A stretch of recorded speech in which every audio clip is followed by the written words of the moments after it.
Hi guys, so this is a video on imperatives, or commands as some of you may think of them. So commands are when you are telling somebody, not necessarily rudely, it could be quite polite, what you want them to do, or you're talking about yourselves as a group. So it's either going to be talking to a tu, talking to a vous, or talking about let's do this as a nous, okay? Which is less common. Normally translated in English as like, let's eat, let's go, let's start. But the main ones are obviously going to be talking to a you or a you. So obviously in French we have a tu form and a vous form for this. So let's run through all the different ways that we can do a command and how that's going to also be quite important written down. So firstly, if you use my method, you divide verbs into two groups. You divide verbs into a verbs and soft hard. And if that already sounds weird, then you need to obviously go back to my channel and find the videos dividing a verbs from soft hard. But an a verb, otherwise known as an er verb, but we're not talking in that concept, you know that the core, the short form, sounds the same for everybody apart from the nous and the vous. So for example, je mange, tu manges, il mange, nous mangeons, vous mangez, il mange. The spellings of these verbs obviously differ. So je mange, mange, tu manges, we've got an es, so in any tu a verb we have an s on the end, il, no s, nous obviously ons, vous, ez, they, ent. So when we say, for example, you speak, tu parles, p-a-r-l-e-s, you dance, tu danses, d-a-n-s-e-s. So I'd like you to remember when giving commands two really basic rules. Rule number one is you can start a verb, you can start a command with the verb. Or rule number two is you can start the command with the negative ne.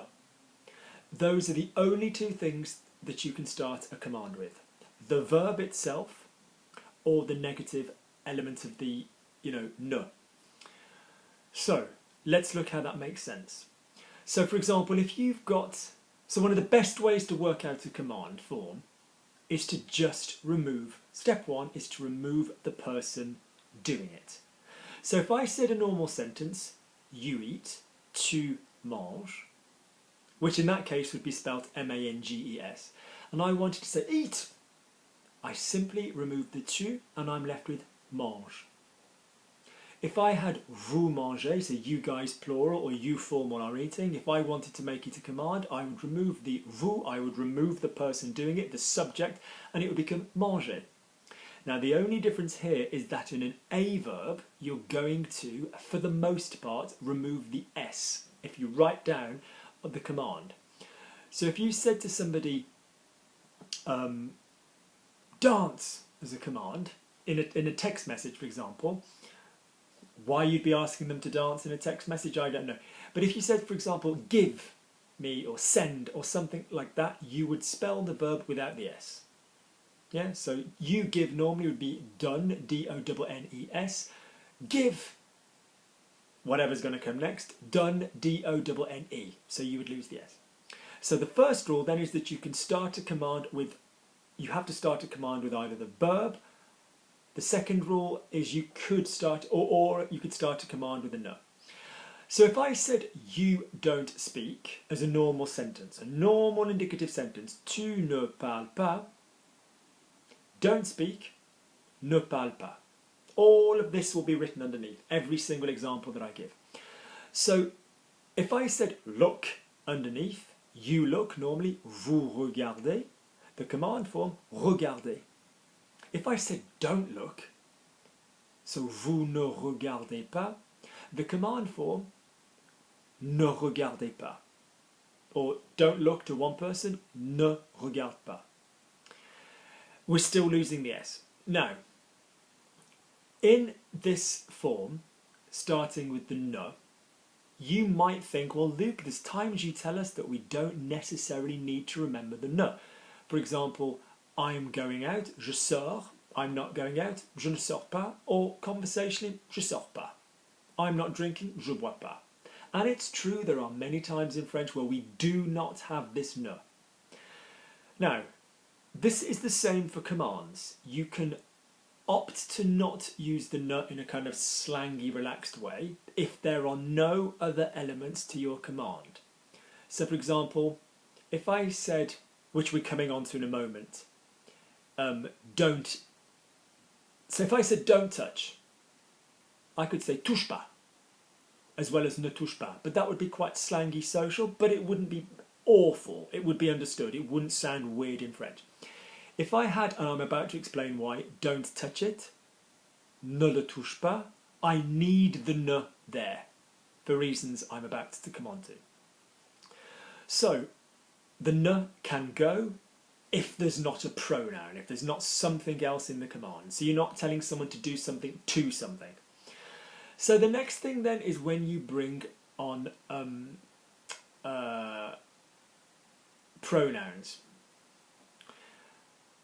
If you have a pronoun, you are basically going to obey by exactly the same rules as you would normally obey, which means you can start with a verb or you can start with the ne. So if I've said, for example, you do it, tu le fais, yeah, tu le fais, you do it. If I made that a command form, do it, so my first method would be to remove the subject, that's what we've been doing, and we'd be left with le fait. Now, does le fait start with either the verb or the negative ne? Not at all. Not at all. So we would need to move the le to the end, fais-le, and that would be hyphenated. That would have a hyphen. Okay? If I said you touch me, tu me touches, that's a sentence, you're touching me, tu me touches. If I said as the command, touch me, if I got rid of the tu, I'd be left with me touche. And you might go, okay, Luke, so you said you have to start a command with the verb or the negative ne, so that would mean I would move me to the end, and you might be suspecting it's touche me. However, when we learnt pronouns, you learned that there was a form where the pronoun comes at the beginning, je, a form when it comes in the middle, me, and a form when it comes at the end, moi. So in other words, any time that you are using a me after your verb in a command, it will become moi. Any time that you use a te before your verb, but then going after your verb in a command, it will become toi. So for example, you talk to me, no, you give me your coat, tu me donnes ton manteau. Give me your coat, donne-moi ton manteau, not donne-me. You wake up, tu te lèves.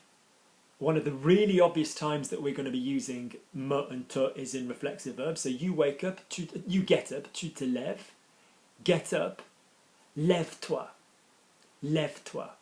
Notice that the te on the other side of the verb has become a toi.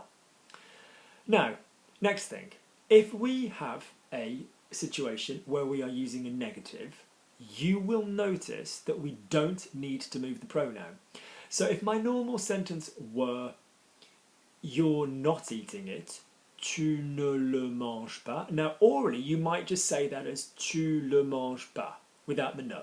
But remember, in the negative command form, with a pronoun you must keep the ne.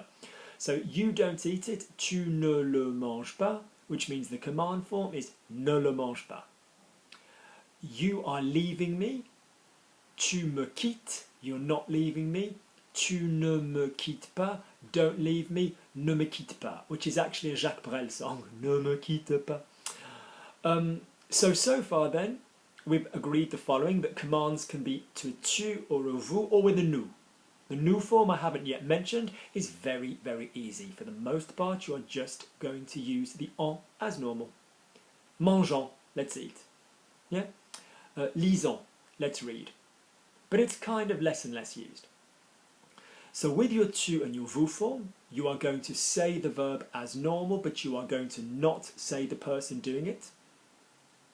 And you are going to spell that in the normal way unless you have got the tu form where you are going to remove the S most of the time.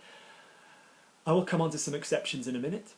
If you bring in a pronoun, if you bring in a negative, you're going to do exactly the same thing. You are going to start with the ne, and you are going to use the verb as it normally would be, without the S for a tu form, and then you're going to close up. So don't eat, ne mange pas, ne mangez pas. Great. Or ne sortez jamais, never go out. You can use any other negative expression. Next up, some more stuff. If you use pronouns, like I've said, the pronoun will always have to come after the command, because rule number 1 and rule number 2, start a command with a verb or start a command with a ne. So give me your address. Donnez-moi ton adresse. Don't give me your address. Ne me donnez pas ton adresse. The negative will mean that the pronoun will still go before the verb. Now, a couple of other interesting things. If you are using pronouns where you've got a direct and an indirect sentence in the same situation. No, a direct and an indirect object in the same situation. So, for example, if you had you lend, tu prêtes, you lend me, tu me prêtes, you lend me them, tu me les prêtes. That's a sentence, not, you know, you're lending me them, tu me les prêtes. To make that the command form, yeah, to make that the command form, if you were to follow the same order of pronouns, so tu me les prêtes, if you move them to the other way round, you'd have prête me les. You might then be tempted to say, okay, well, you've said, Luke, that the me will become a moi. Prête-moi les. No. So when you do double pronouns, that means when you have a direct and an indirect pronoun, you are going to put the indirect pronoun second. What that means is, if you're telling somebody to do something with something for you, the person that it's being done for, or to whom it's being done, is going to come second. So if I said give me it, you're going to say donne-le-moi or donne-la-moi. Even though you give me, normally it would be tu me la donnes. The me would come before the la. But as a command form, yeah, donne-le-moi. All hyphenated. Hyphenated, hyphenated, hyphenated. If you use the negative with the double pronoun, notice that you're safe. So the normal sentence, you give it me, tu me le donnes, I'm using a masculine.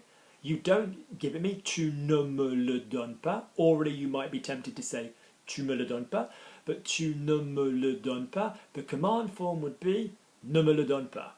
You don't need to worry about the pronoun order there. A couple of other things. If you are using the verbs have, be, know, and want, although it's kind of not really a want, you will use a subjunctive form. A for have, soit for be, sache for know, and veuille for want. So if I said, for example, don't be afraid, remember that to be afraid is a verb which uses have. So tu as peur. So if I said don't be afraid, in other words, don't have fear, I would say n'aie pas peur or n'ayez pas peur. If I said be nice, I would say sois sympa. And notice even in English we use be, we don't say is nice, yeah, or are nice, we say be nice. Sois sympa, soyez sympa.